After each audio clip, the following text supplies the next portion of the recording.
రాష్ట్ర ప్రభుత్వం కౌలు రైతుల్ని గ్రామ సభల ద్వారా గుర్తించి న్యాయం చేయాలని ఆంధ్రప్రదేశ్ కౌలు రైతుల సంఘం జిల్లా కార్యదర్శి బైరగాని శ్రీనివాసరావు డిమాండ్ చేశారు. బ్రాడీపేటలోని సంఘ కార్యాలయంలో మంగళవారం శ్రీనివాసరావు మాట్లాడారు. ఖరీఫ్ సీజన్ ప్రారంభమవుతున్న నేపథ్యంలో పంటలు వేయడానికి కౌలు రైతులు సిద్ధంగా ఉన్నారని, 180% మంది కౌలు రైతులే పంటలను పండిస్తున్నారని గుర్తు చేశారు. పంట కాలువలకి తక్షణమే మరమ్మతులు చేసి రైతు భరోసా కేంద్రాల ద్వారా విత్తనాలు, ఎరువులు అందజేయాలని ఆకాంక్షించారు. సంఘ నాయకులు చిట్టిబాబు, అప్పారావు తదితరులు ఈ సమావేశంలో పాల్గొన్నారు.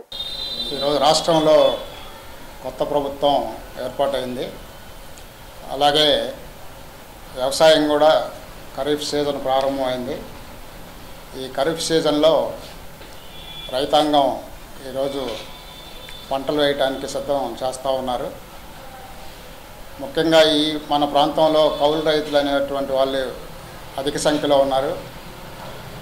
ఎక్కువ సంఖ్యలో పంటలు ఈరోజు కౌలు రైతులే పండిస్తూ ఉన్నారు. 180% మంది. ఈ కౌలు రైతులని ఆదుకోవాలని చెప్పి ప్రభుత్వానికి కూడా విజ్ఞప్తి చేస్తూ ఉన్నాం. ఈ ప్రభుత్వం కూడా చెప్పింది అధికారంలోకి వచ్చే ముందు మేము కౌలు రైతులకి అన్ని రకాలుగా ఆదుకుంటాం, గుర్తింపు కార్డులు ఇస్తాం, అట్లాగే అనేక సంక్షేమ కార్యక్రమాలు ఏర్పాటు చేస్తామని చెప్పారు. కానీ వెంటనే ఇది ఏర్పాటు చేయాలని కోరుతున్నాం. ముఖ్యంగా ఈరోజు కౌలు రైతులకి గుర్తింపు కార్డులు వస్తే కానీ మిగతావన్నీ కూడా అమలు కావు. గుర్తింపు కార్డులు రావాలంటే ఇప్పుడు జగన్ తీసుకొచ్చినటువంటి 2019లో తెచ్చిన చట్టం ఏదైతే ఉందో CCRC చట్టం, ఇది భూ యజమానులు అంగీకరిస్తేనే, వాళ్ళ సంతకం పెడితేనే ఒప్పంద పత్రం మీద కౌలు రైతులకి కార్డులు ఇస్తున్నారు. దీనివల్ల ఎక్కువ మందికి కార్డులు రాల. దానివల్ల చాలామందికి ఈ క్రాప్ చేయటం కానీ, నష్టపరిహారాలు అందటం కానీ, పంట రుణాలు కానీ కౌలు రైతులకి వచ్చినటువంటి పరిస్థితి లేదు. దానివల్ల కౌలు రైతులు అనేక ఇబ్బందులు పడుతున్నారు. ఆత్మహత్యలు కూడా క్రమంగా పెరుగుతున్నాయి. కాబట్టి మేము ఈ కొత్త ప్రభుత్వాన్ని కోరేది ఏంటంటే, 2011లో కిరణ్ కుమార్ రెడ్డి గవర్నమెంట్ ఏదైతే చట్టం తీసుకొచ్చిందో కౌలు రైతు చట్టం, దాని ద్వారా LEC కార్డులు, లోన్ ఎలిజిబిలిటీ కార్డులు అందరికీ అందజేసి ఎక్కువ మందికి ఆ రోజు రుణాలు కూడా ఇవ్వటం జరిగింది. మళ్ళా 2011 చట్టాన్ని పునరుద్ధరించాలని చెప్పి మేము కోరుతా ఉన్నాం.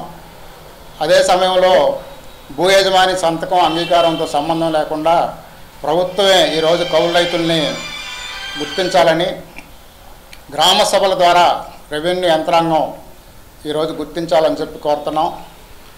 ఆ విధంగానే కౌలు రైతులకు న్యాయం జరిగిద్దని చెప్పి కోరుతున్నాం. అట్లాగే ఈరోజు రైతు భరోసా అనేది రైతులకి మేము మద్దతుగా ఇస్తున్నామని చెప్పి ప్రభుత్వం చెప్తా ఉంది. 20,000 రూపాయలు అది వెంటనే అమలు చేయాలి. కౌలు రైతులందరికీ కూడా ఇది అమలు చేయాలి. గతంలో OC కౌలు రైతులకి ఇది అమలు చేయలేదు. ఓన్లీ SC, ST, BC అన్నారు. వాళ్ళ కూడా చాలా తక్కువ మందికి ఇది అమలైంది.